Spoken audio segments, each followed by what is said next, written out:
This is an ArseBrothers production. Follow us on Twitter at the ArseBrothers. Get all our content on YouTube, Facebook, Spotify, and SoundCloud at ArseBros. And if you like what you hear, don't forget to smash that subscribe button.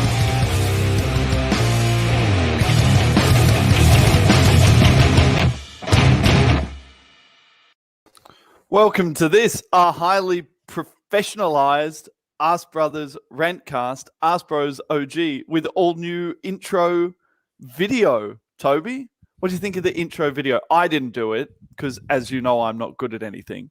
I was wondering how you managed that, but coming up in the world, mate. No, it's going. I'm having Jack Grealish hair again. I've been on the golf course. It's all over the place, mate. It's all happening. You wish you looked like Jack Grealish, champion. Mate, I could do some Jack Grealish. I'm all in black. I'm in my golf gear. I played golf today. I played quite well. Then I came home and I watched golf. So I had golf and then golf. And Toby, I was talking to you the other day. I'm a fat wanker right now, so I'm intermittent fasting. I'm not eating from 8 p.m. until 11 a.m. And I'm off the beers. Yeah, Toby. I got you onto that. Yeah. Yeah, but I'm off the beers, Toby. No, good work. I lasted 3 days off the beers, and then we were locked down again, and I was like, fuck that. I'm going back to being an alcoholic. And I haven't stopped since then. So maybe after today. But, Toby, I'm on the gin. I'm off the beers. I'm on the gin. No one ever said anything about fucking that you've got to quit alcohol if you want to be skinny, right? But beers, drinking like fucking 14 beers a day has turned me into like a disgusting fat piece of shit with tits. I've never had tits before, Toby. I've got tits right now. I've got these little, I thought they were muscles, right? Like I thought I was getting bigger and I was running across the street and I could feel some jiggle. And I went home and investigated in front of the mirror and went for some like flex. And mate, there was no flex. Where I thought maybe there was chest, there was only tit. So now I'm off. I'm off them. Off the beers.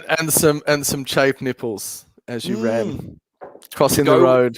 Dude, to go with my fucking chef's butt, because I got my first bout of terrible chef's butt at the bar the week before we got locked down.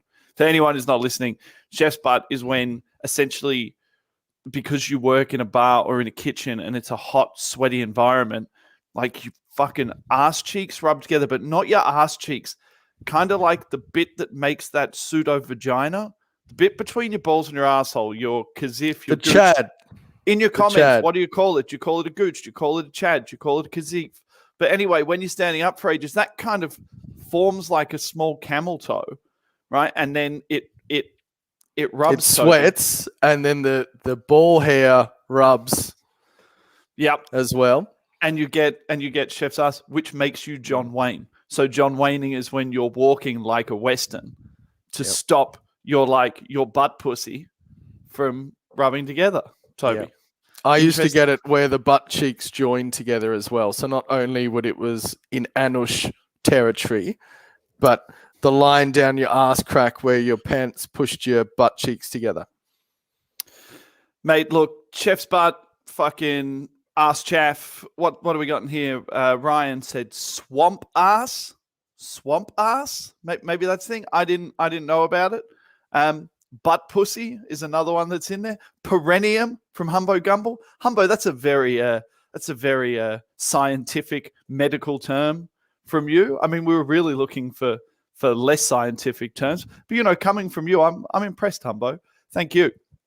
Who else we got in the room at the moment? We got Mike Hertz. Hello, Mike. We've got Humbo. We got ArseBros Ryan, who's popped in. I haven't seen Ryan for fucking ages.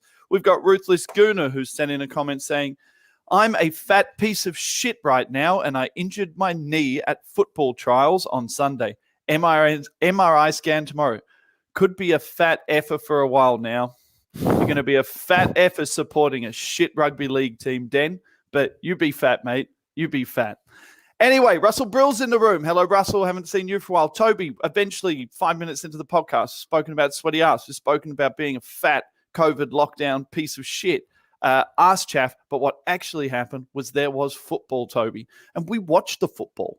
We actually physically watched it, all 90 minutes for some of us.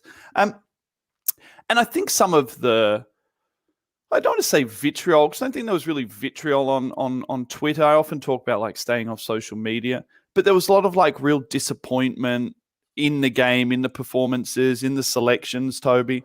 I just kind of wanted to get, we'll run through players, we'll run through what we thought some of the performances were, but I just kind of wanted to get from you kind of what your overarching feeling was of the game and of the result.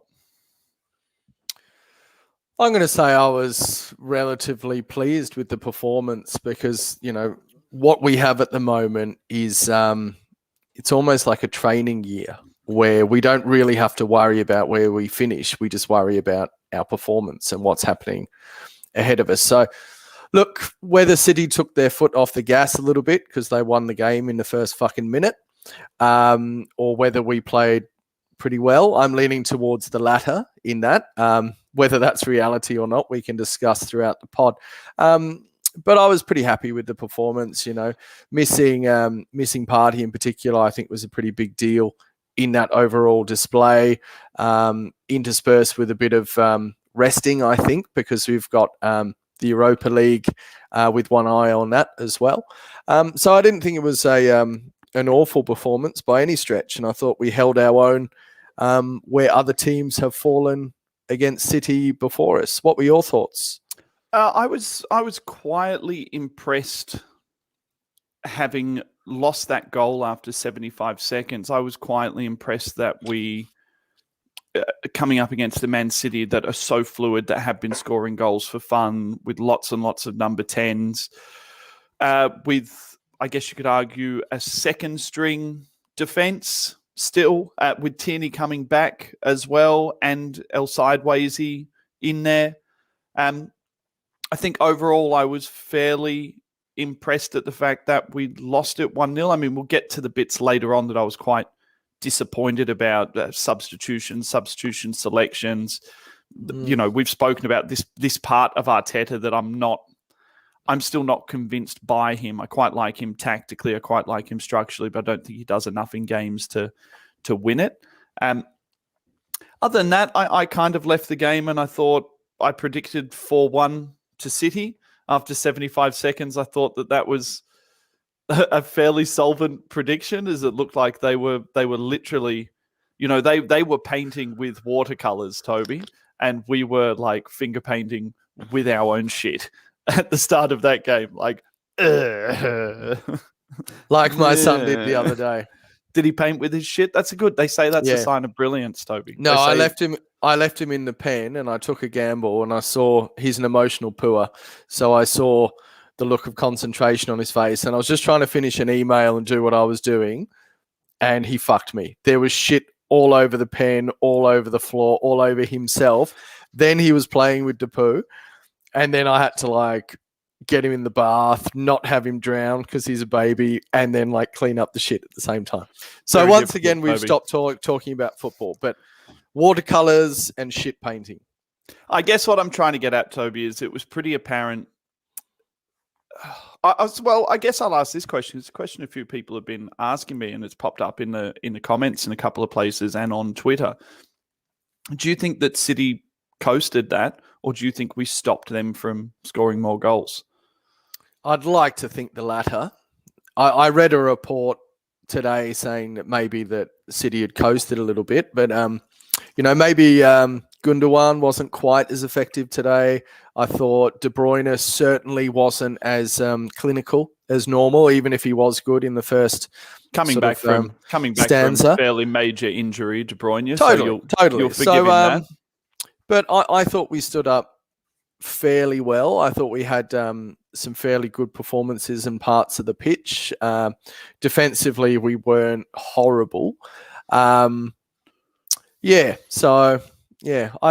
know. I thought maybe City were wasteful and they probably knew that they'd won it, so they weren't so clinical, but I certainly didn't think it was a bad performance from us. I could make an argument, Toby, that we were fairly wasteful, that Kieran Tierney, despite all of his endeavour and his never hiding from the ball and popping up in great areas, that Kieran Tierney was really, really wasteful. with possession in good areas. Some of the balls he put in were poor. I've got a theory on that. If you're ready for me to go. No, well, we'll get there. We'll get there, Toby. So I thought that we were wasteful in a sense as well.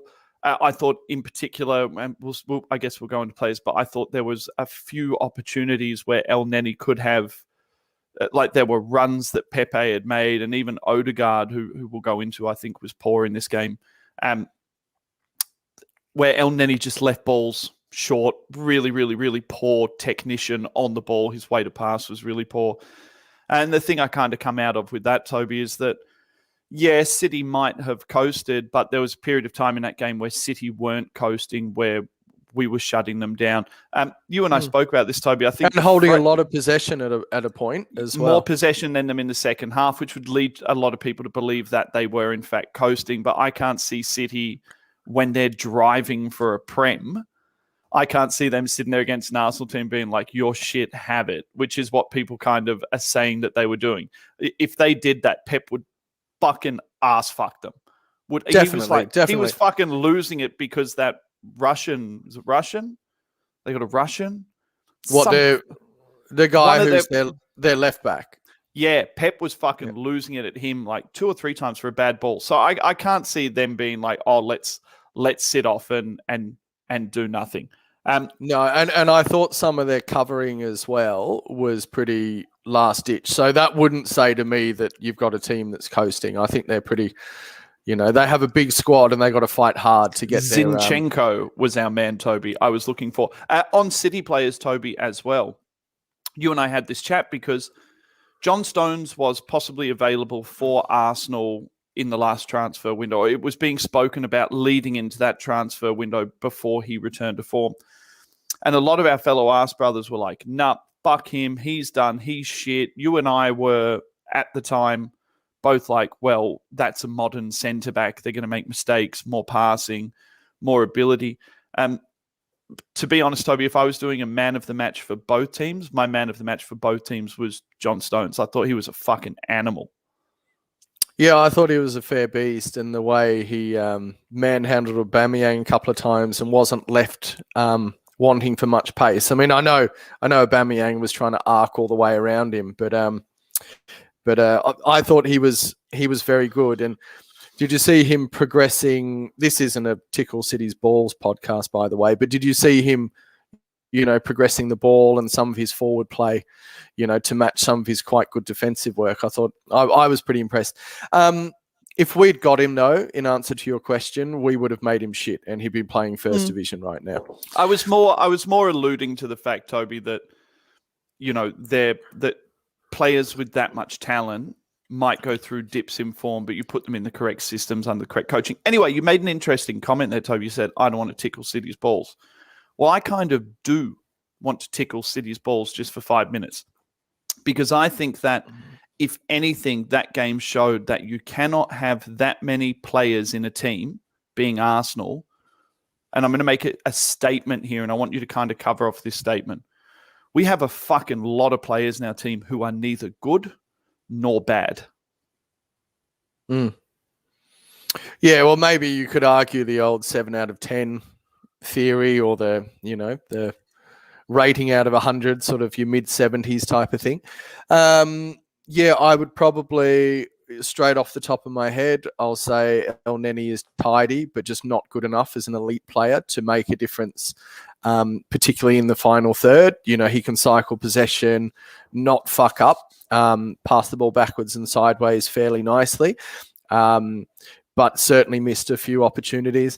And I'd probably, and this is building on last week's discussion, and this pains me to say as well, because I'm certainly not a hater, but the fact that so much of the play seems to be breaking down with Bellerin on the right, to the point where Pepe never got into the game because he wasn't receiving any ball. So there are a few players in there. You could argue some of our defenders. I thought Rob Holding was both brilliant and go through them, Toby. Average. Let's go through those rocks and diamonds players, because you and I pulled up, I think, 3 in particular, real rocks and diamonds. I'll even go as far as 4 in particular, real rocks and diamonds players today. So Granit Xhaka, let's start with him. So I actually had Granit Xhaka in my positive points, in my best 3 players on the pitch, and you did as well. Now, that's not a marker of anything other than I thought everyone was pretty average, and I thought that Xhaka, and we both thought that Xhaka affected the play in the final third quite well.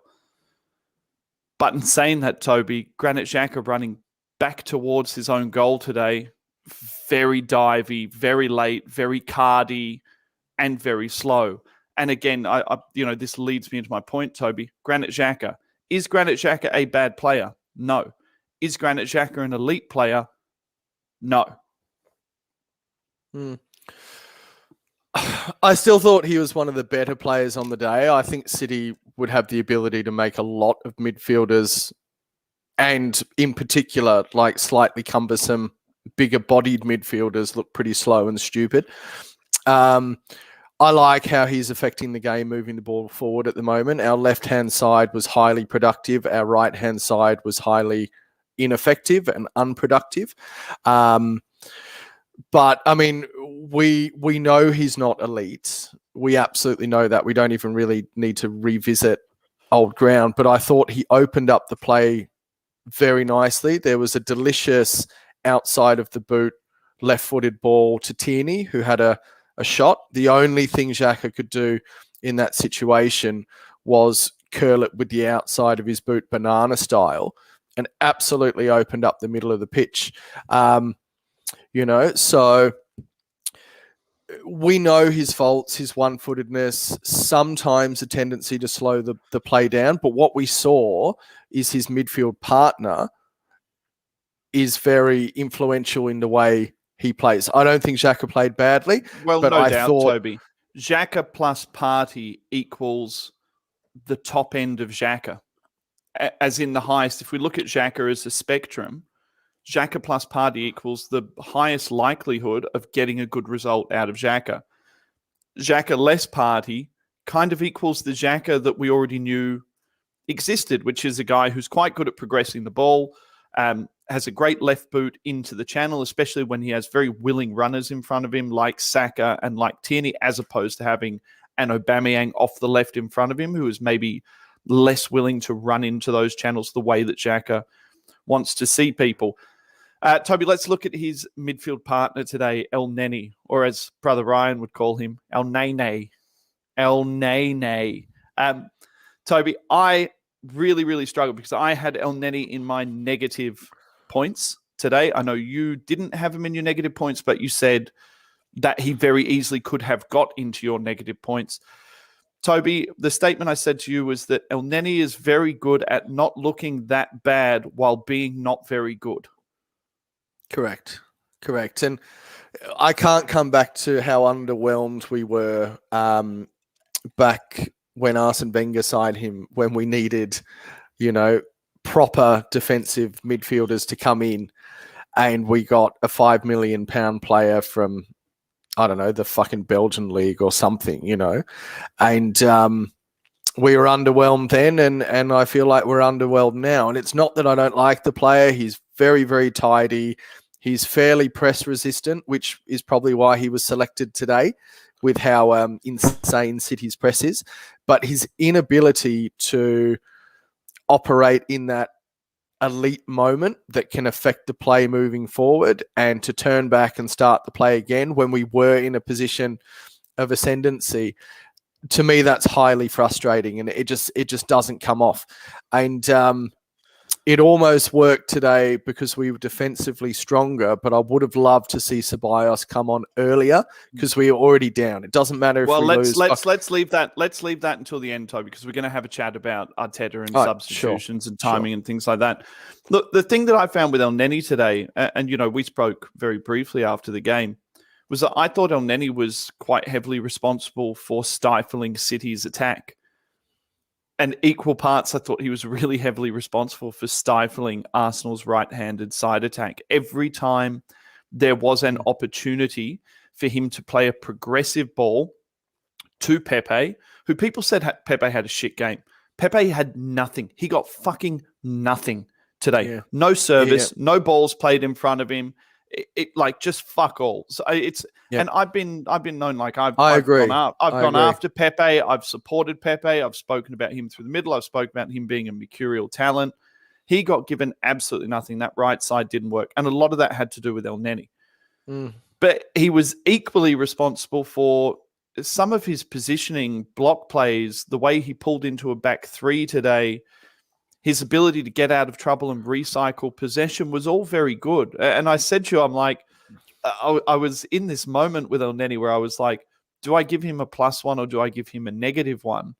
You know, I wound up, I think, giving him a -1. He came in my -3s. But it's another example, Toby, of how many players can you have who are good and bad, or neither good nor bad within a team, and just produce or these good at rocks certain things and very average at others. And that goes back to what I was saying earlier, Toby, about me wanting to actually tickle City's balls a bit. You know, guys like Riyad Mahrez. Riyad Mahrez came into that City team as a Pepe. You know, a guy who didn't track that much and was a flair player. You know, Raheem Sterling, the Sterling that left Liverpool is not the fucking Sterling now that makes the unselfish runs, you know, fights for an old Did you bone. see some of his defensive covering as well? Yeah, like it's what I'm talking about. And my mind flicked to, I wonder, you know, when the Euros come along, that type of tenacity, whether you'll see that for England or not, or whether there's this honed culture within the City. Because I forget who it was, but he was muscling and fighting for a bone, and I forget what it was. He like shuttled the ball dead, and you know they ended up with the goal kick or whatever. And I just thought that's that commitment all over the pitch, the total commitment from all of the players, and you know that's where you got to give credit to Pep for. Can I come back to a point about slightly backwards to El Neni about the El Neni about the right-handed side and its ineffectiveness. There's one player in there that we haven't mentioned that should have figured more with the distribution to the right-handed side and would have given El Neni a little bit more, let's say, you know, he'd be hidden from criticism a little bit more. And that's Ødegaard, who I didn't think linked the play up particularly well, particularly on that right-hand side. So I wanted to get to Ødegaard slightly later, but I guess we can go into there now, Toby.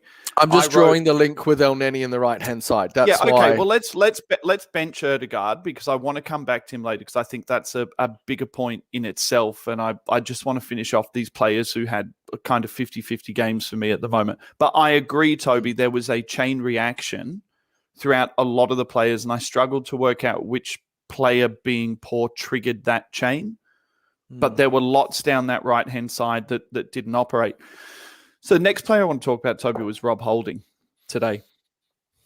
Stuck under the ball for the first goal. It can happen. It's the first 75 seconds. I didn't think Hector did a great deal to track the runner. Sterling gets tight to Holding, pushes away from him. Holding loses him. Hector's kind of in no man's land, not marking the man behind him and not marking the man in front of him. I felt Holding got sucked in over towards the near post too far, though. And I felt that it was a very Mustafi performance from Rob Holding today. Very Mustafi. He stepped out into the midfield well. I actually thought he used the ball quite well. He sold Xhaka short on one pass. But a Rocks and Diamonds performance from Rob Holding, Toby, got sucked to the ball a lot of heroic slide tackles. And you and I have said in the past, you know, those slide tackles often don't mean that you're a superstar. They mean that you're out of position. Yeah, and you contrast that to Pablo Mari with this game, who was quietly efficient in everything that he did, and didn't really get caught out apart from the curled finish from their right back at towards the end. But you know, in saying that, more of their play happened down Rob Holding's side. Now, I think you've got to give him a little bit of a break with the quality of the opposition, because the stress from the opposition, from the press and how quickly they move the ball is the thing that's pulling him out of position. But I also agree with you that he had a very rocks and diamonds day where some of his distribution was good. Some of it was awful with his passing, some of his positional play and his reads. And as you're alluding to, the last ditch slidey tackles, which he was pretty lucky on a couple of occasions. There was one that he could have had a handball that he missed altogether that went out for a goal kick. You know, if that was Mustafi, he would have taken everyone down and handballed it, and we would have conceded it. And in saying that, Toby, some really wonderful positional play, some good passing. He moved into the midfield. He pinged across. You know, he. It's strange. I thought he had come out of the team because he needed a rest. Like that's why I thought he. Do you remember he had he had a relatively poor game? Was it against Leeds? He had a relatively poor game, and then he came out of the team, and we were like, "Oh, he must be getting rested." Actually, I don't think he played against Leeds. Sorry, was it the game before Leeds? Villa. Yeah. He had a relatively poor game against Villa, which again you would expect up against Jack Grealish. I think when you put Rob Holding up against really, really tricky, pacey players, that's not his bag. We know he's a bit more of an old-fashioned centre back, and I've sort of waxed lyrical about him, but I just felt with Rob Holding today that as poor as he was another player, the same as El Neni, who I thought El Neni was great coming back and poor going forward. I thought Xhaka was great going forward and poor coming back. I thought Rob Holding was great when the stress level was really high and actually quite poor when he just needed to be positioned and hold his line. He got sucked to the ball a lot. And it brings me to our fourth player, I guess, Toby, in focus. And guys, unfortunately, it is going to be a little bit more of a negative podcast because there were more poor performances today, or average performances, rocks and diamonds performances, than there were good ones, Toby. But I guess the big player in focus to us, and the guy who's been getting a real bashing lately, and I've even been trying not to bash him. I think we all have our biases and we feel bad at some point, and then we feel that there is a rhetoric or an agenda, and you try and go away from that agenda and look at them for their good points. Yep. But Toby, I said to you today, Hector Bellerin is a bang average right midfielder and a bang average right back. Like he's not a good right back. I would even say he is a decent right back and a decent right midfielder. But he is not good at either of those two things. In the final third, his positioning is poor. He's easily stood up. There's a moment where he goes sliding through on his ass, essentially trying to come across and cover at centre back. Awful. Again, a Mustafi moment for him. And his selection of when to cross, when not to cross, when to shoot, and his touch, his application in the final third, Toby, is shit. Surely, in the new year, in the new season, it goes on to what we were saying last week about Bakaway Sanya being the best, in my opinion, in my generation. You know, I think he was the best right back in the Premier League up until he left us. The idea of us going back to that and back to a better defender, a more powerful player, and not this hybrid that is Bellerin, where he is neither one nor the other and not good at doing either. It's not like he's remember like early iteration of like Kyle Walker, It's not like he's him and like fucking amazing going forward and shit going back. He's an average player in both sectors without being particularly bad at football. Yeah. Well, I'll pull you up a little bit on the Sanya comment. I don't think Sanya would suit this team and the way we play and the impetus that's put on the fullbacks to be such an attacking outlet. So I'll just put that out there. I completely agree with the defensive nous. I just think the game has changed in that time. Where I'm in complete agreement with you is that we've got a guy that's kind of all right at everything, but not that good at anything, apart from being fast. So we've got a guy who sits in the midfield quite nicely and cycles possession, but really gets put under pressure playing out from the back and linking up with that right-sided forward. There's a lot of balls that get closed off back into midfielder because of the position that he gets himself in.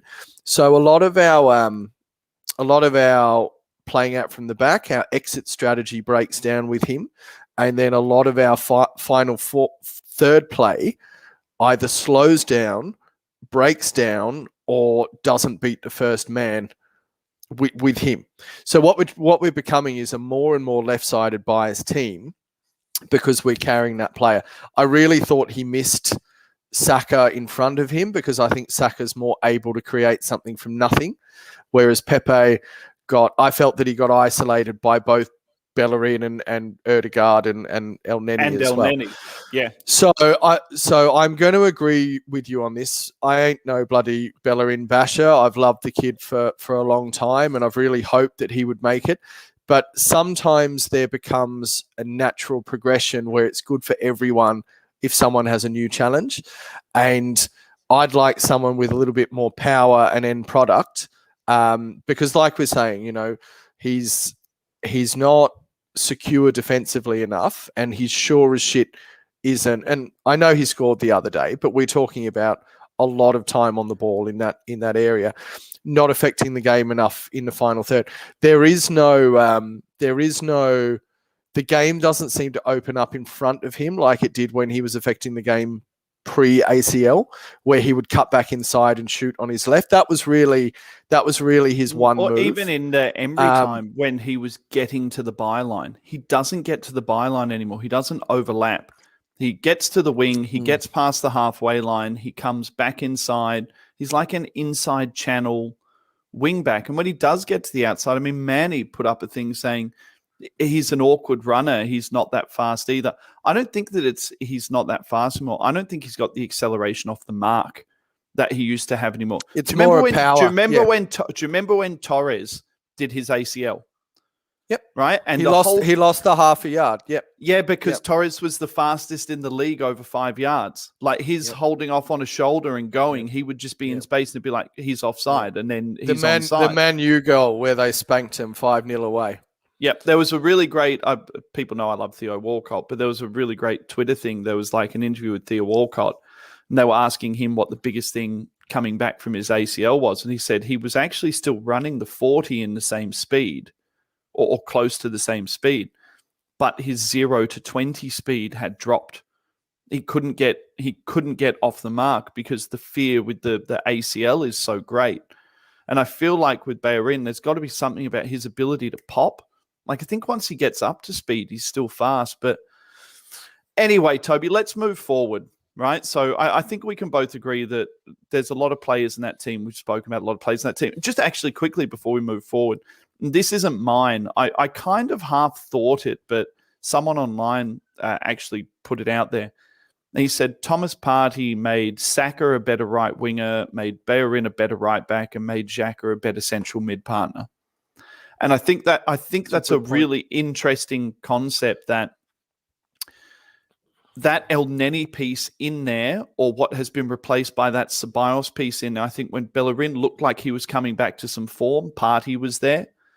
I think definitely when Saka has played really, really well and ESR have played really well, like really dynamic, Partey has been there.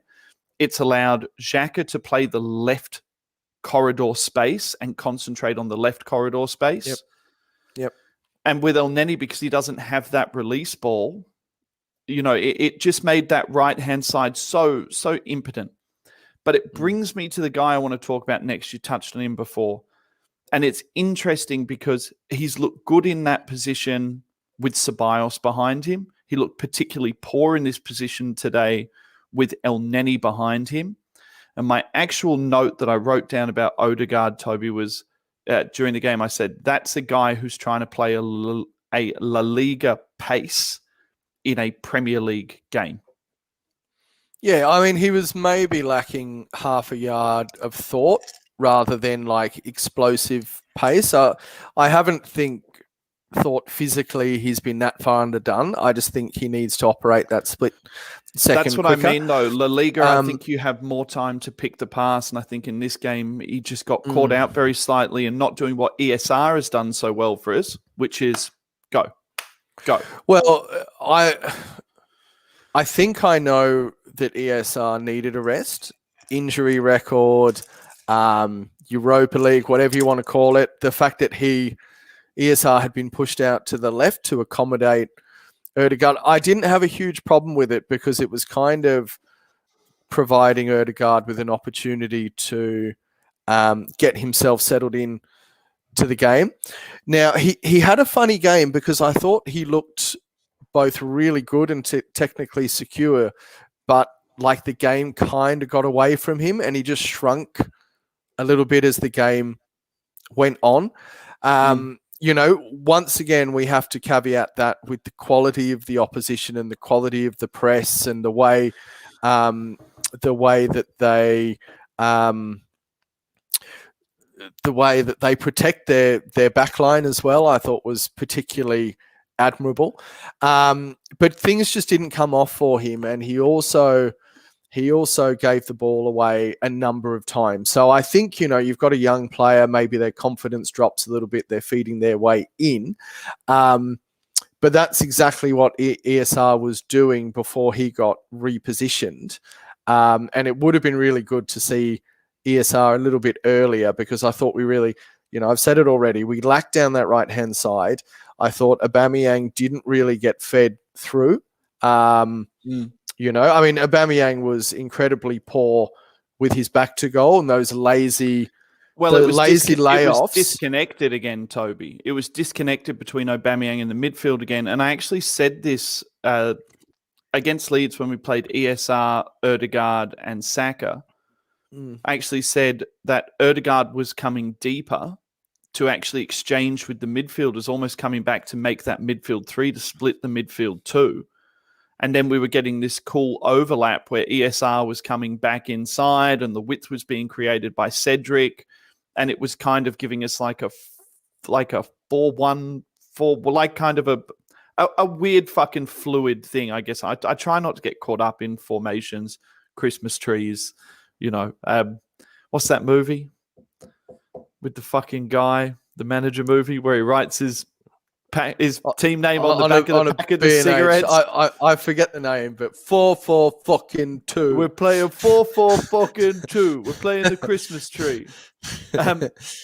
Anyway, I thought Ødegaard got caught deep a lot. I thought he didn't get close enough to Aubameyang. I thought he got deep a lot because El Neni couldn't progress the ball to him. I thought he got isolated because Xhaka is so left side bias. And he just fell out of the game for me. And for me, Toby, he was almost the worst player on the pitch or was the worst player on the pitch. Can't remember whether I gave him a -3 or a -2. Who, Oba or...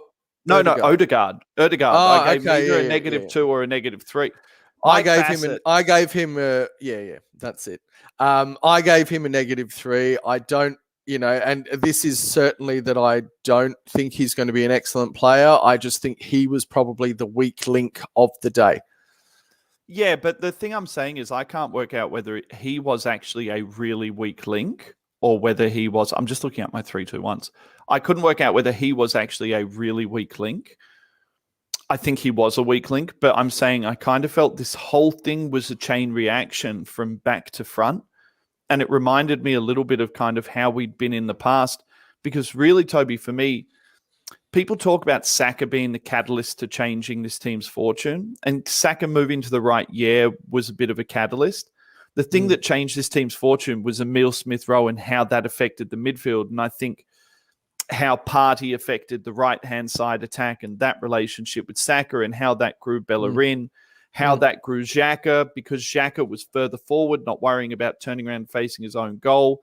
It meant that we were progressing the ball more through the left, which is why I think Pepe looked better in those games as well, paid off the left, which is why I think Aubameyang looked better, because all of a sudden the pieces of the puzzle were moving around him. Well, it's speeding up the play. I think it's very, very simple at the end of the day.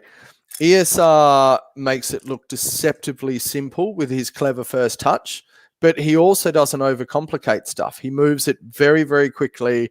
He doesn't overtouch the ball, and Arsenal play more triangles. I think where we break down is our central midfielders in particular wanting to keep possession because they're getting pressed and then playing backwards and sideways. And then the impetus of our attack, you know, we saw it a number of times today where we finally navigated the press, which was usually on the left-hand side. we start progressing up the pitch.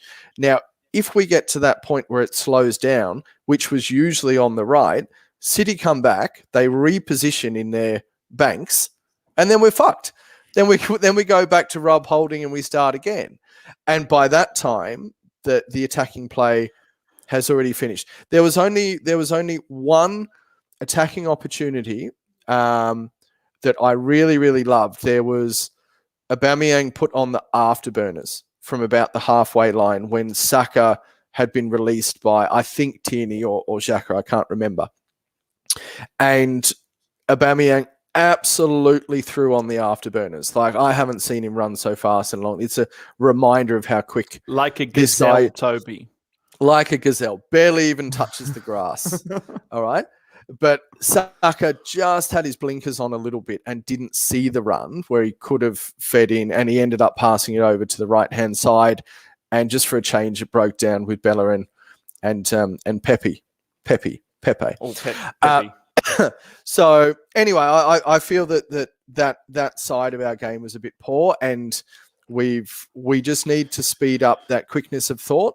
And unfortunately for us, you can't play a 19-year-old or whatever he is every single game. I'm talking about ESR here, but he's the one that speeds it up. That is the piece of the puzzle that makes it work. Yeah, look, there was something else. I'm not going to claim that this was my analysis. This is another Tim Stillman analysis. And it's just before we move on to the next part, Toby, but he was saying the reason why David Luiz has been played with Gabriel is since Partey hasn't been in the team, Luiz provides the right-handed channel pass early that Partey would usually play, which again leads you into that, how you get the ball into midfield quickly, why David Luiz is being played there at the moment, possibly instead of Rob Holding, even though Rob Holding is the more switched on, better defender. And interestingly, Toby, a lot of what I'm seeing is coming back to the fact that Partey is out of the team. I see a lot of our change in personality being around Partey. And it goes back to what you and I were talking about. You know, we often bring up, I think it's Pro Ev 5. It's the 2005 Pro Ev. It's like the greatest fucking Pro Evo ever. It was almost impossible to score. Like if you were getting 2 goals in a game, it was massive. But it used to have that. It used to have that thing where you could put a player in and it would up the qualities of other players. Had like a little triangle. Thomas Partey is that player. It is very worrying that his injury record, his soft tissue record, is this bad. And I was reading that he had very little soft tissue where he's come. So whether this is an adjustment period into the pace of the Premier League, I don't know. Or we've signed another old guy. Yeah, who's like coming quite, on the it's like quite tall and slender. Like he's got big long legs. He's got like Diaby-ish legs, which is a worry. And then you're entering a competition where you're playing every 3 days and you're juggling his fitness all the time. Yeah, look, basically I'm just trying to say, like, I genuinely think that he makes maybe 4 or 5 players around him better. Even when he doesn't play that well himself. Because once again, just like I've been saying about ESR, it's speeding up the game. So it's creating more stress for the opposition. It's bypassing their press. It's catching them out of position. It's releasing the ball early. You know, I think Pepe would have enjoyed having a player like that today to release rather than going through Bayern and Erdegaard. Toby, let's move on to the next. Let's move on to the next. Again, guys, it's quite a negative podcast, but I don't think that we're being negative. I think that we're being analytical about the reasons why. I think it's just the way it's gone. Like, I wasn't unhappy with the performance. No. If you were to listen to this and not listen to the first couple of minutes where you and I said, oh, it was quite a good performance, we were quite happy with the way we defended, we kept it 1-0, all of that stuff. Like I definitely we could have done more moving the ball forward. That's my criticism. I think we were Toby, more in the game than. Yeah, what I want to go into is I want to have a bit of a chat about Arteta, and specifically I want to have a chat about his fucking substitutions at the moment and my not understanding what you're doing. Now, tell me if you disagree, right? Number one, I thought the subs were a little bit late. I thought Odegaard was cooked earlier. and I understood that maybe Arteta had a thing in his head where he was like, I only want to give ESR 20 minutes if I absolutely have to. Pulling Pepe off the pitch for me, again, I didn't fucking love. And bringing Lacazette on to push Aubameyang left, a Lacazette who has had 11 games this year where he's failed to either get a shot off or get a shot on target. Right? You're chasing a game. Lacazette isn't coming on and being like a fucking goal threat.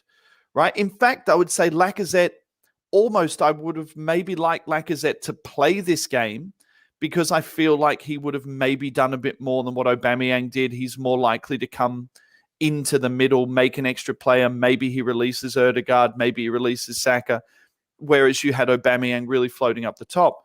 But to pull Pepe off, who had not been poor, he just hadn't had the service.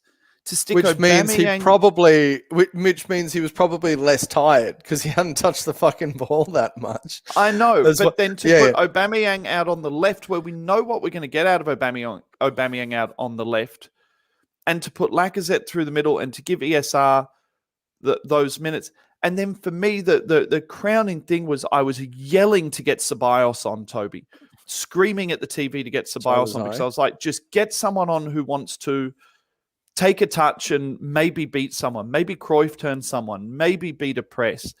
I'm not really interested, not that I'm not interested in your opinion, but I'm saying I don't necessarily want to go into a big, deep conversation about the specifics of the players who came on.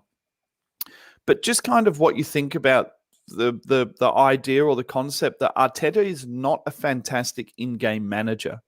I would have thought 1-0 down to City, Toby, you bring on Martinelli.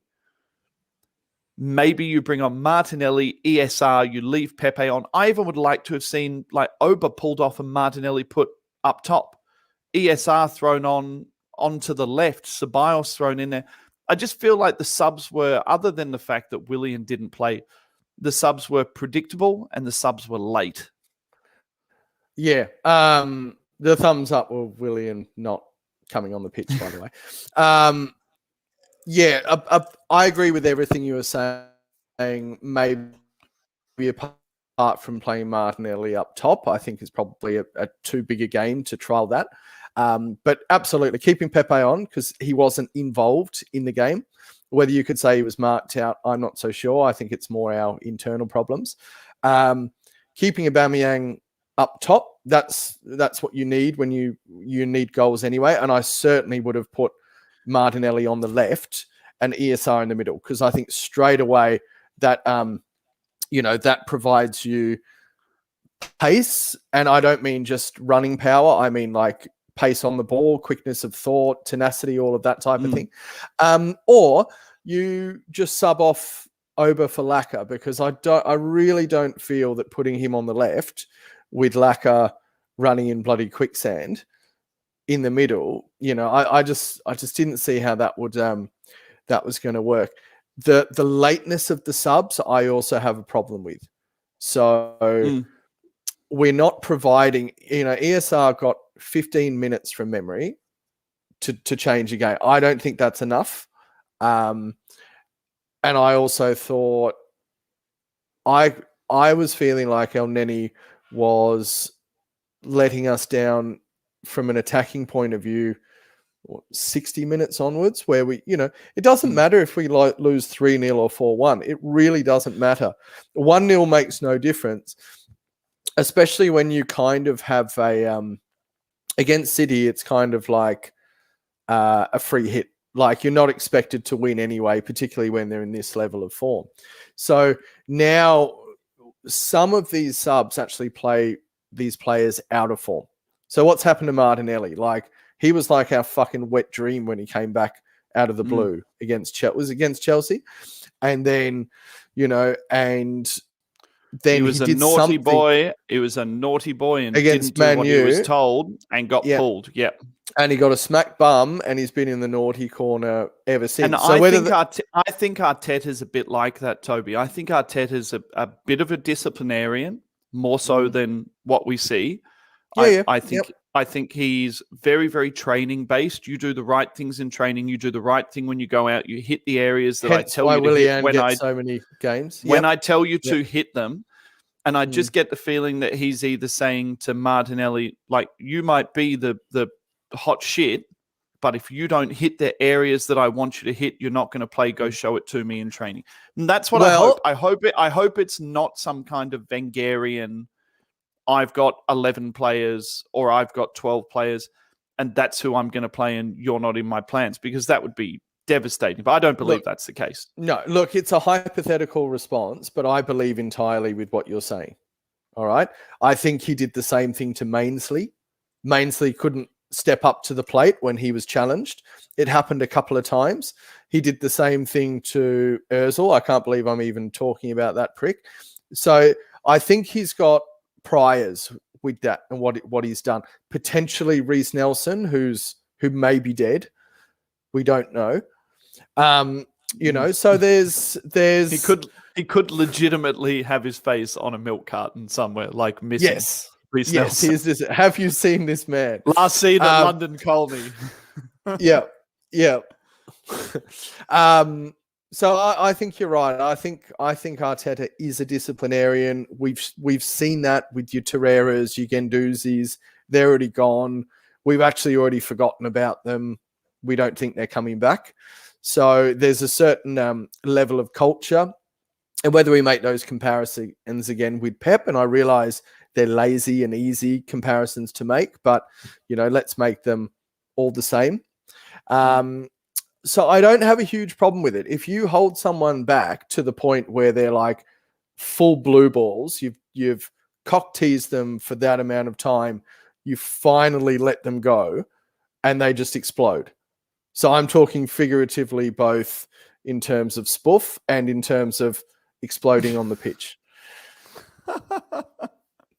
Spoof is a funny fucking word. It's a very teenage word, Toby. Anyway, well, we bring it out of each other. We have a laugh with this shit. So, but my point being, the blue balls analogy is the Martinelli analogy. He was a naughty boy, so he didn't get any action for a period of time, and I really hope when he gets let out, he'll explode.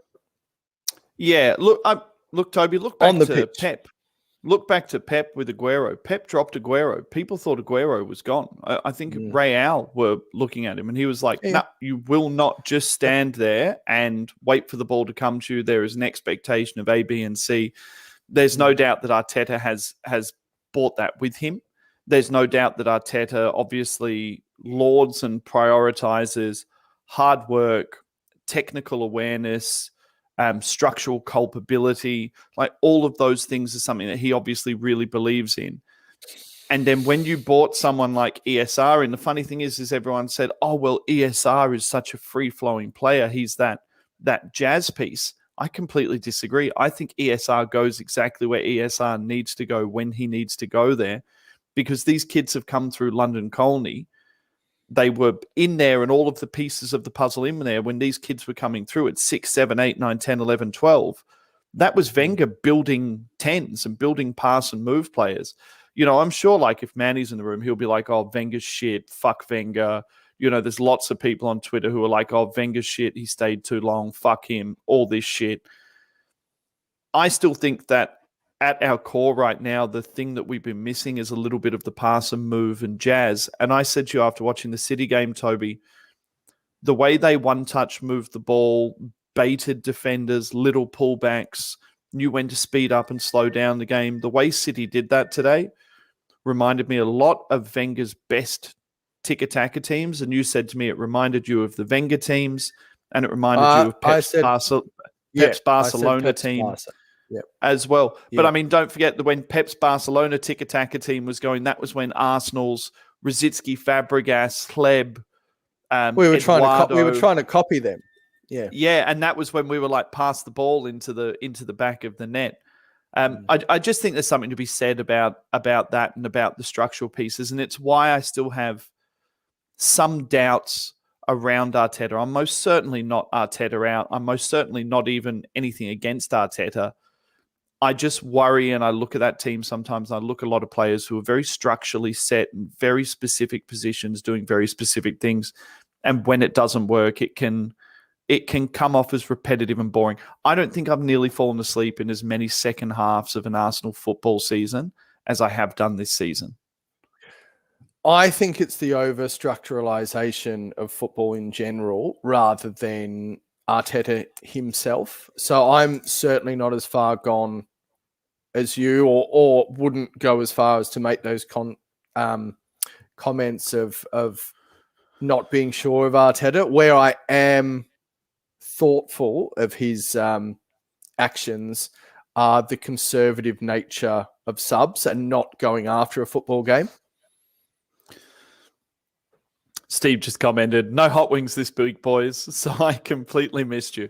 Anyone didn't watch last week? We went out. It was like 5 a.m. in the UK, and Steve was at one point our only listener, and that's because he had been up all night shitting his pants from too many hot wings. Steve, we send our best wishes to both you and your toilet. Toby, the Pebble Dash toilet. Toby, I think at the end of the day, the thing that I have pulled out of this game is that our squad isn't bad. Our squad isn't very good.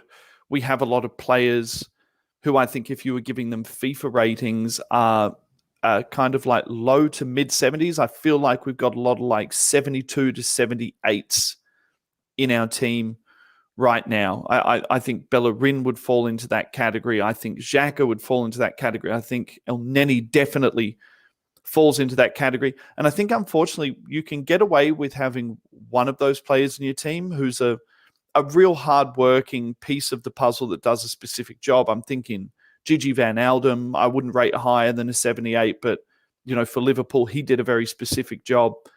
Fernandinho for City, I wouldn't have him massively high, but he did a very specific job. But I just feel like right now we have too many of those players. And in this specific game, we came unstuck because we had too many of those players trying to operate within one area of the pitch. Yeah, look, potentially. I mean, once again, let's consider the quality of the opposition and where we've come from. But, maybe lacking, potentially because we went for a more defensively sound and technically secure team, we lacked a little bit of the dynamic athletes, particularly to spread the ball out. I realize we played Pepe and Saka, so you can't have much more dynamic wing forwards than that. But I mean, we were carrying less players on the pitch that had that explosive attacking element to them. We had more connecting players today. And maybe that worked in our favor because we didn't get belted by a cricket score, But we also lacked a little bit of an attacking outlet. I'm going to go out on a limb and I'm going to say, if Partey plays that game, we get the draw. I think that's probably the main difference. You're on mute, champion. If we played in the same manner that we played, but I don't think we would have played in that manner with Partey. I think we would have been more expansive. Toby, done an hour. Wrap it up. I think it's been a really good podcast. I think if you don't listen to the start of this podcast, you'd think that we were quite negative. I don't believe that we have been quite negative. I just think that we've looked at some specific things, some specific pieces of the puzzle, and kind of come to a general agreement that we probably don't have the same level as Apex players as Man City do. To all the guys in the chat, Mike Hertz, Humbo Gumble, Russell Brill, Don't Waste the Tweet, Ruthless is in there, Ryan is in there, Big Steve is in there, Ray from the Arsenal Circle channel is in there. Lots of people joining us in the chat today. Toby, I'll catch you next week after the next game. And to all you degenerates, we'll see you soon. Now I've got to try and fucking work out how to put on this end video. So stand by because I'm shit at stuff. Where is it? In there. End video. All right, guys. Good night.